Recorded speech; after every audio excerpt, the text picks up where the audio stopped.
माननीय अध्यक्ष जी।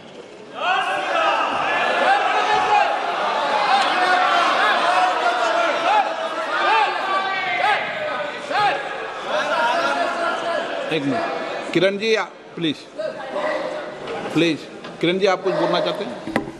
अध्यक्ष महोदय जी, हम लोग अभी चर्चा के लिए सब आए हैं। मैं एक चीज़ स्पष्ट रूप से कह देना चाहता हूं, जितने भी नोटिसेस आए हैं, कई दिनों से नोटिसेस आए हैं, कई मुद्दे हैं, दोनों सदन के ओर से, विपक्ष और पक्ष, हर पार्टी से कुछ न कुछ मुद्दे के लिए नोटिस सर्व किए गए हैं। हम सरकार की तरफ से नियम और अध्यक्ष के परमिशन के बाद कोई भी चीज़ के लिए हम पीछे नहीं हटते हैं। लेकिन जब बीएससी में तय किया गया है कि पहले हम ऑपरेशन सिंदूर पर चर्चा करेंगे, कोई और मुद्दा आते हैं तो उसको बीएससी में तय करेगा। तो मेरा अनुरोध है अपने विपक्ष के साथियों से, आज जैसे तय किया गया है, 2 बार सदन स्थगित हो चुके हैं, आज चर्चा हम जैसे तय किया है ऑपरेशन सिंदूर पर 16 घंटे का चर्चा करने के बाद कोई भी विषय जो बीएससी में आएगा और बीएससी में रूल के तहत, परंपरा के तहत अध्यक्ष जी के परमिशन से जो भी अगर एक्सेप्ट करता है तो सरकार तैयार है। किसी विषय को लेकर के यहाँ कंडीशन लगा करके आज का इस डिबेट को, महत्वपूर्ण ऑपरेशन सिंदूर डिबेट को डिस्टर्ब करने का कोशिश ना करें। मेरा यह आग्रह है आपसे सबसे। मैंने सब मुद्दे को कहा, हर मुद्दा इंपॉर्टेंट होता है। प्लीज प्लीज बैठिए बैठिए बैठिए। माननीय सदस्यगण, हम आज आइटम नंबर 14 पहलगांव में आतंकवादी हमले के जवाब में भारत के मजबूत, सफल एवं निर्णायक ऑपरेशन सिंदूर पर विशेष चर्चा के लिए यहाँ उपस्थित हुए हैं।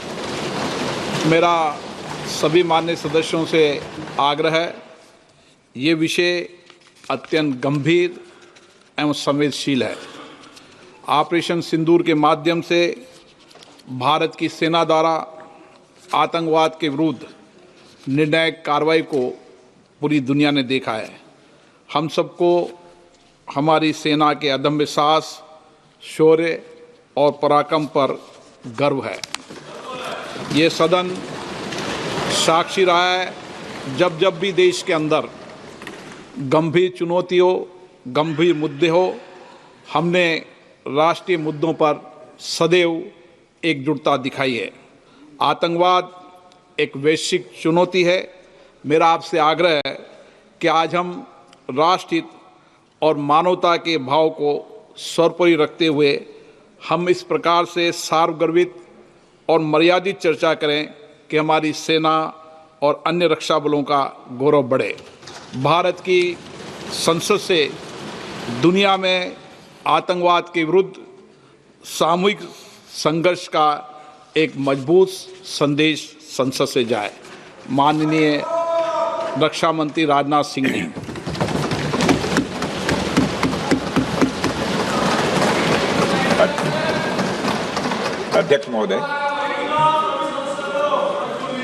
अध्यक्ष महोदय, सबसे पहले तो मैं आपके माध्यम से सदन के सभी दलों के, मैंने जितने भी हमारे सम्मानित सदस्य हैं, उनके प्रति आभार व्यक्त करना चाहता हूं कि ऑपरेशन सिंदूर की जो शानदार कामयाबी हासिल हुई है, उस पर चर्चा करने के लिए आज सदन पूरी तरह से तैयार है। अध्यक्ष महोदय, सबसे पहले मैं इस सदन के माध्यम से मैं देश के उन वीर सपूतों को, उन बहादुर सैनिकों को नमन करता हूं, जिन्होंने की राष्ट्र की सीमाओं की रक्षा के लिए जब भी आवश्यकता पड़ी है अपना बलिदान देने में वह पीछे नहीं रहे हैं। आज भी वह तैयार हैं और आज भी वह तत्पर हैं।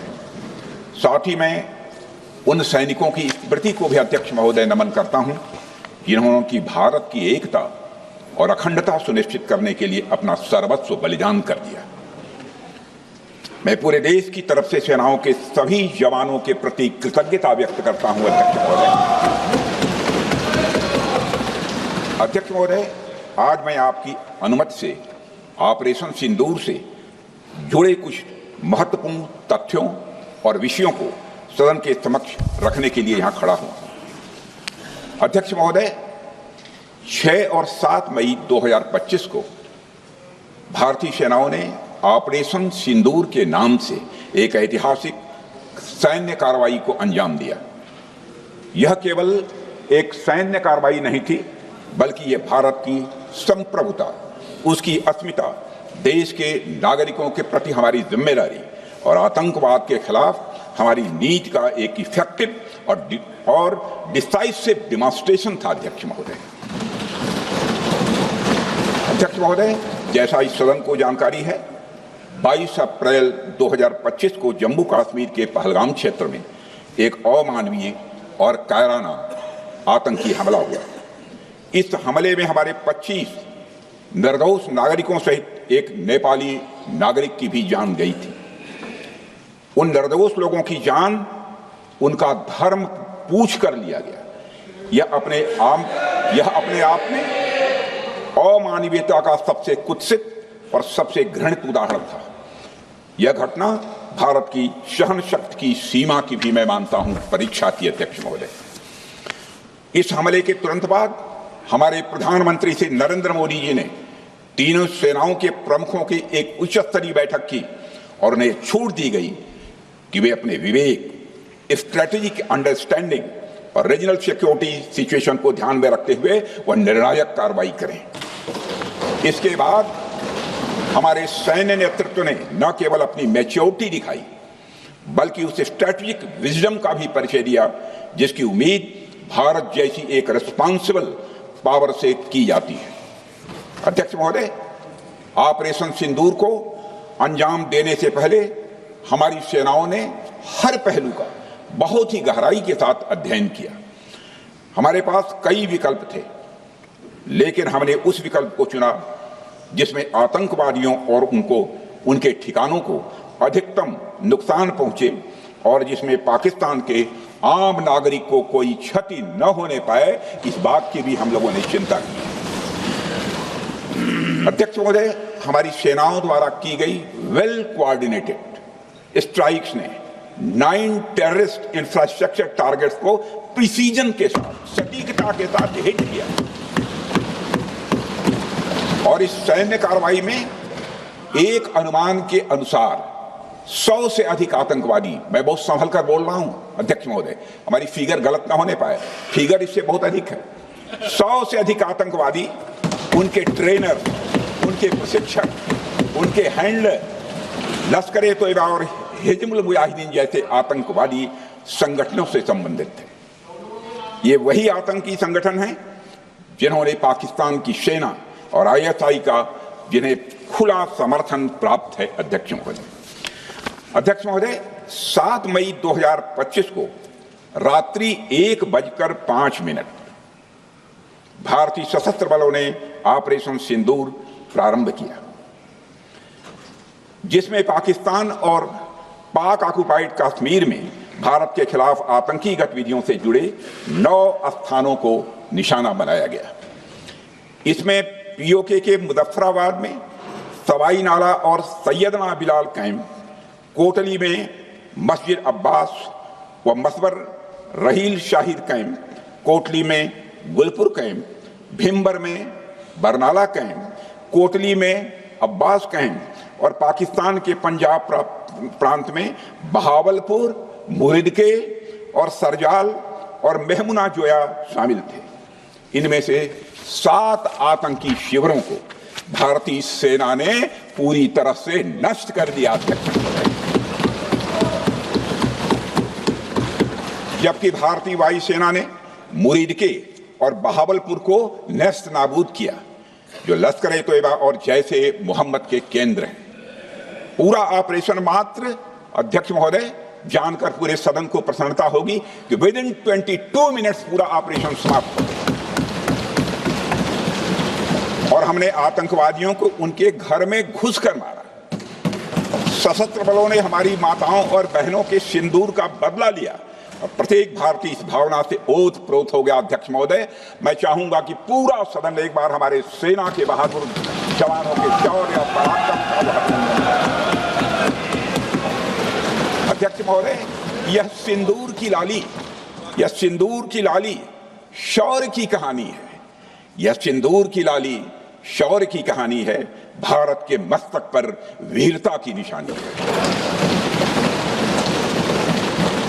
अध्यक्ष महोदय, सेनाओं ने अंधेरी रात होने के बावजूद हमले की सफलता के स्पष्ट एविडेंस भी जुटाए हैं, साक्ष्य है हमारे पास। अध्यक्ष महोदय, हमले के कुछ ही घंटों के भीतर एक प्रेस रिलीज और मीडिया ब्रीफिंग के माध्यम से इन्हें जनता की जानकारी के लिए जारी कर दिया गया था। मुझे यह पुष्टि करते हुए गौरव की अनुभूति हो रही है कि सशस्त्र बल अपने सभी मिशन ऑब्जेक्टिव्स को पूरा करने में पूरी तरह से सक्षम रहे और साथ ही कामयाब रहे। अध्यक्ष महोदय, 7 मई 2025 को हमले माने 1:35 के तुरंत बाद भारतीय डीजीएमओ ने हॉटलाइन संदेश के माध्यम से पाकिस्तान के डीजीएमओ यानी डायरेक्टर जनरल मिलिट्री ऑपरेशन से संपर्क किया और टेरर इंफ्रास्ट्रक्चर के खिलाफ हमारे हमले के रेशनल और मेथोडोलॉजी के बारे में पूरी जानकारी दी और यह तथ्य भी बताया कि ये हमले एस्केलेटरी नेचर वाले नहीं थे, माने इसको हम आगे नहीं बढ़ाना चाहते। जिन मोहि मारा तिन मोहि मारे। अध्यक्ष महोदय, जिस प्रकार प्रभु हनुमान ने लंका में अपनी रणनीति बनाई थी, उसी प्रकार हमने भी उन्हीं को निशाना बनाया जिन्होंने हमें नुकसान पहुंचाया था। हालांकि पाकिस्तान ने इस रेशनल को समझने से इनकार कर दिया और अगले कुछ दिनों तक सिविलियन और सैन्य ठिकानों पर गोलीबारी करके बड़े पैमाने पर सीज फायर वायलेशन करके स्थिति को एस्केलेट करने की उसने कोशिश की। अध्यक्ष महोदय, 7-8 मई 2025 की रात को क्लियरली आइडेंटिफाइड आतंकवाद संबंधी ठिकानों पर हमारे सफल ऑपरेशन के बाद, सफल हमले के बाद पाकिस्तान ने स्थिति को एस्केलेट कर दिया और अनमैन्ड एरियल सिस्टम और अन्य साधनों का उपयोग करके भारतीय वायुसेना के बेसेस, भारतीय वायुसेना के सेंसर्स और सेना के फॉर्मेशन हेडक्वार्टर्स से लेकर ब्रिगेडों तक पर भी उसने हमला कर दिया। हालांकि हमारी इंटीग्रेटेड एयर डिफेंस ग्रिड और काउंटर यूएस ग्रिड ने इन हमलों को सफलतापूर्वक विफल कर दिया। अध्यक्ष महोदय, यस-400 यमारसैन आकाश मिसाइल सिस्टम और एयर डिफेंस गन्स बहुत प्रभावी साबित हुई हैं। अध्यक्ष महोदय, इस एस्केलेशन पर हमारा जवाबी हमला स्विफ्ट, प्रोपोर्शनेट और नवातुला था। अध्यक्ष महोदय, जिसमें 8 मई 2025 को केवल चुनिंदा पाकिस्तानी एयर डिफेंस सिस्टम और सेंसर नेटवर्क को प्रिसीजन गाइडेड मिशन द्वारा म्यूनिशंस द्वारा जो है टारगेट किया गया। अध्यक्ष महोदय, हमारी कार्रवाई पूरी तरह से सेल्फ डिफेंस में थी, न तो वह प्रोवोकेटिव थी और न तो एक्सपेंशनिस्ट थी। पाक द्वारा ये हमले 7 मई 25 से लगातार चले और 10 मई 2025 को रात लगभग 1:30 पर पाकिस्तान ने बड़े पैमाने पर भारत के ऊपर मिसाइल, ड्रोन, रॉकेट और अन्य लॉन्ग रेंज वेपन्स का इस्तेमाल किया। इसके साथ साथ उन्होंने इलेक्ट्रॉनिक वारफेयर से जुड़ी टेक्नोलॉजीज का भी सहारा लिया। अध्यक्ष महोदय, उनके निशाने पर हमारे भारतीय वायुसेना के अड्डे, थल सेना के एम्यूनिशन डिपोज, हवाई अड्डे और मिलिट्री कैंट थे। अध्यक्ष महोदय, यह कहते हुए मुझे गौरव की अनुभूति हो रही है कि हमारे air defence system, counter drone system और इलेक्ट्रॉनिक इक्विपमेंट्स ने पाकिस्तान के इस हमले को पूरी तरह से नाकाम कर दिया। पाकिस्तान हमारे किसी भी टारगेट को हिट नहीं कर पाया। अध्यक्ष महोदय, और हमारे किसी भी इंपॉर्टेंट एसेट को नुकसान नहीं हुआ है। हमारी सुरक्षा व्यवस्था अध्यक्ष महोदय चाक चौबंद थी और हर हमले को हम लोग रोका गया।